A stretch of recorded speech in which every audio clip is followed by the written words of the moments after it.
Bismillahirrahmanirrahim. Assalamualaikum warahmatullahi wabarakatuh. Abu Lais As-Samarkandi meriwayatkan dengan sanadnya dari Al-Harith Maula Utsman berkata, pada suatu hari ketika kami duduk bersama Utsman radhiyallahu taala anhu, tiba-tiba datang memberitahu akan azan. Maka ia minta air wudu, dan sesudah wudu ia berkata, saya telah melihat Rasulullah sallallahu alaihi wasallam berwudu seperti wuduku ini, lalu bersabda,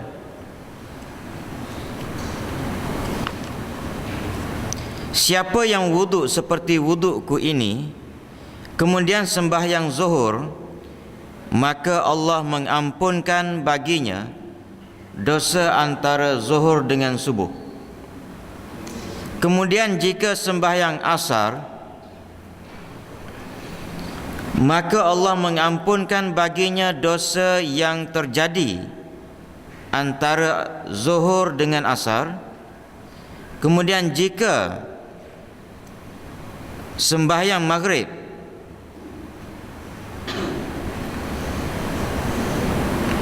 maka diampunkan dosa yang terjadi di antara asar hingga maghrib.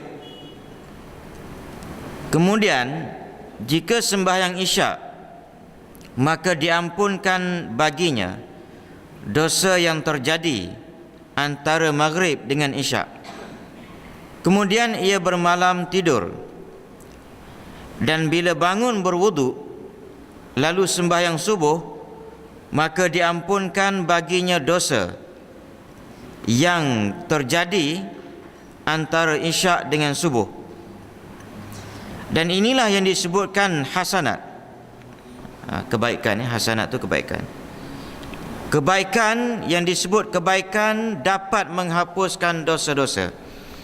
Lalu sahabat bertanya, itu hasanat, maka apakah yang disebutkan al-baqiyatus salihat? Jawab Nabi sallallahu alaihi wasallam, ialah subhanallah walhamdulillah wala ilaha illallah wallahu akbar wala haula wala quwata illa billahil aliyil azim.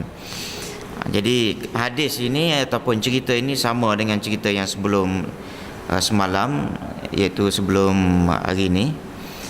Kesemuanya sembahyang yang kita buat ini berfungsi untuk menghapuskan dosa. Abdullah bin Mas'ud radhiyallahu taala anhuma berkata, siapa yang ingin menghadap kepada Allah sebagai seorang muslim, maka hendaklah menjaga sembahyang 5 waktu tepat pada waktunya, tepat ketika mendengar suara azan. Maka sesungguhnya Allah mensyariatkan untukmu sunnatul huda, sunnaul huda, iaitu syiar agama. Dan sembahyang jemaah tepat pada waktunya itu termasuk daripada sunanul huda, syiar agama. Maka demi Allah, andaikan kamu sembahyang di rumah masing-masing sebagaimana orang-orang yang tidak sembahyang berjemaah, berarti kamu telah meninggalkan sunnah ataupun tuntutan Nabi. Dan andaikan kamu meninggalkan sunnah Nabi, nescaya kamu tersesat. Sungguh kami telah mengalami masa di mana tidak seorang pun yang meninggalkan sembahyang berjemaah kecuali orang munafik yang terang-terang, dan ada kalanya seorang dari kami didukung oleh 2 orang untuk ditegakkan di dalam saf, dan tiada seorang yang wuduk dengan sempurna kemudian menuju ke masjid dan sembahyang, melainkan Allah akan mencatat untuknya tiap langkahnya itu satu kebaikan, hasanat, satu kebaikan, dan dinaikkan 1 darjat dan diampunkan 1 dosa. Sehingga kami dahulu memperpendekkan langkah kami supaya tambah banyak hitungan langkahnya, dan sembahyang jemaah itu lebih afdal, lebih banyak pahalanya daripada sembahyang sendirian 25 darjat. Baik. Jadi di sini yang ini lain sikit. Yang sebelum ni, hari kemarin dia banyak menceritakan sembahyang tu hapuskan dosa. Ya, sembahyang satu-satu sembahyang yang kita buat tu hapuskan dosa. Tetapi hak ni dia digabung sikit. Dia plus sembahyang berjemaah. Jadi sembahyang hak biasa-biasa ni seorang-seorang, kalau kita buat, dia kata hapus dosa dah. Tetapi kalau kita buat berjemaah di masjid, maknanya apa dia? Bila nak sembahyang daripada rumah kita tu, nak pergi sembahyang ke masjid, maka dia ada satu pergerakan. Pergerakan tubuh badan kita, sama ada kita berjalan kaki ataupun naik motosikal ataupun naik kereta. Jadi pergerakan ini Allah Ta'ala raikan. Bahkan bukan setakat rai, dituntut pula. Dan Nabi kata, aku nak macam ni. Style sembahyang yang aku naknya ialah caranya macam mana sembahyang berjemaah.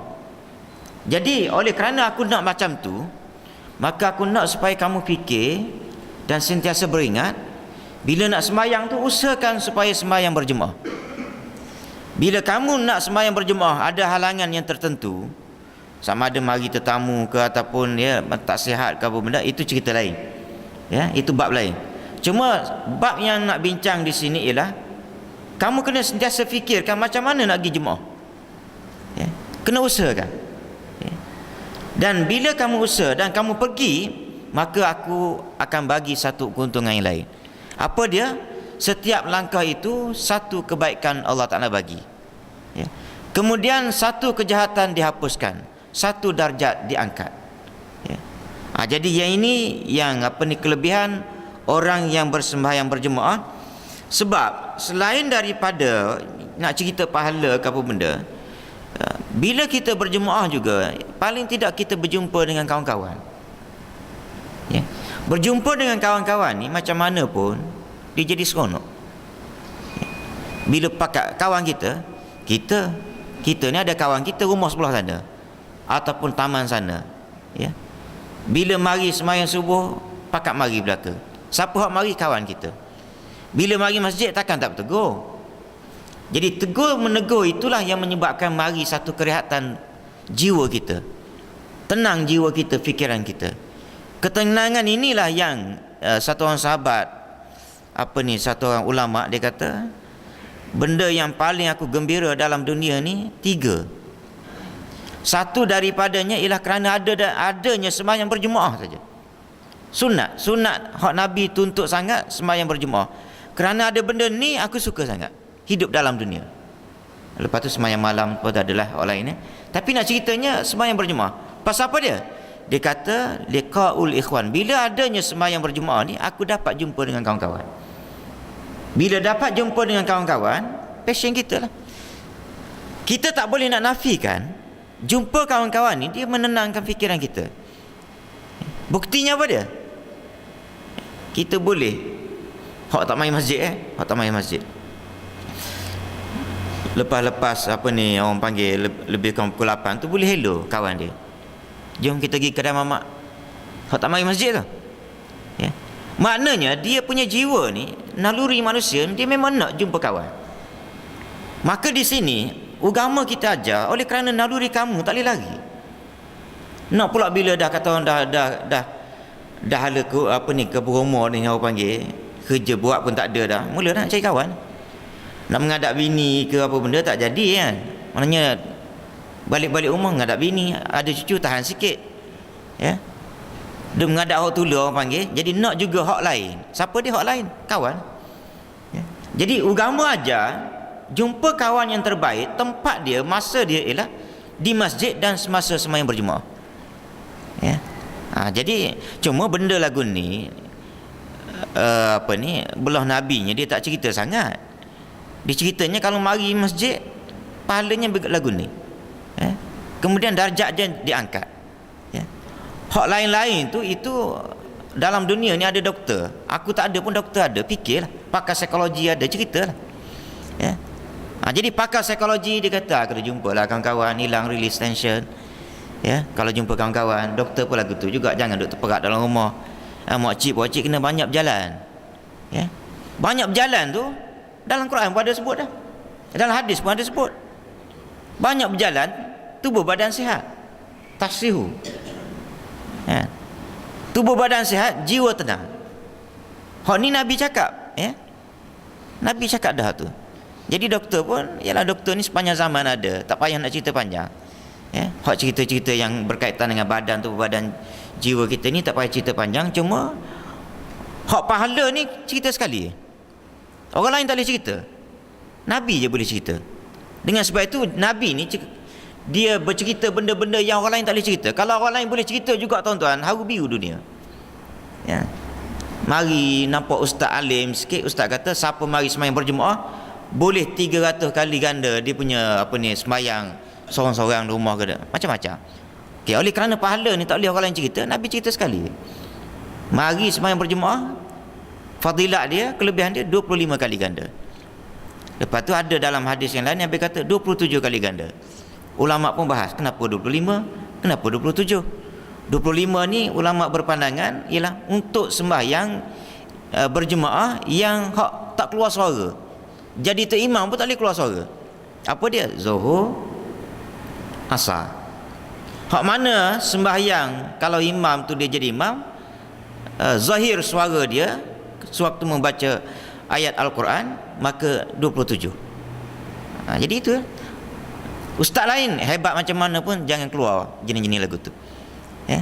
Jadi sebab itu tuan-tuan, kalau orang kata kenapa Nabi tak cerita sembahyang ni boleh sihat badan ke benda, tak payah cerita. Itu ulama fikir sendiri. Bukan setakat ulama pula dah. Bukan setakat doktor yang Islam yang fikir tentang sembahyang ni, dia punya kaitan dia dengan kesihatan badan ini, yang fikir ni orang kafir, doktor kafir. Ya, saya baca ada satu buku, satu kitab. Doktor kafir, dia tengok orang Islam sembahyang, dia buat kajian. Masa sujud tu apa dia penyakit yang boleh dihilangkan dengan sujud. Masa rokoknya apa benda, ya. Doktor Islam tu sendiri kadang-kadang dia tak boleh nak terakai, ya, ataupun nak cuba mencari kenapa Islam suruh sembahyang ada pergerakan rokok sujud. Termasuk juga dengan puasa yang tak lama lagi. Orang kafir juga yang tolong buat kajian. Yang doktor kafir, ya. Wallahu a'lam. Bismillahirrahmanirrahim. Alhamdulillahirabbil alamin. Wassalatu wassalamu ala asyrafil anbiya'i wal mursalin wa ala alihi washabbihi ajma'in. Allahumma ighfir lana dhunubana wa liwalidina warhamhum kama rabbawna wa li jami'il muslimina wal muslimatil mu'minin al ahya'. Allahumma ja'alna minal ladzina fayattabi'una ahsana. Wa sallallahu ala Muhammad. Alhamdulillah.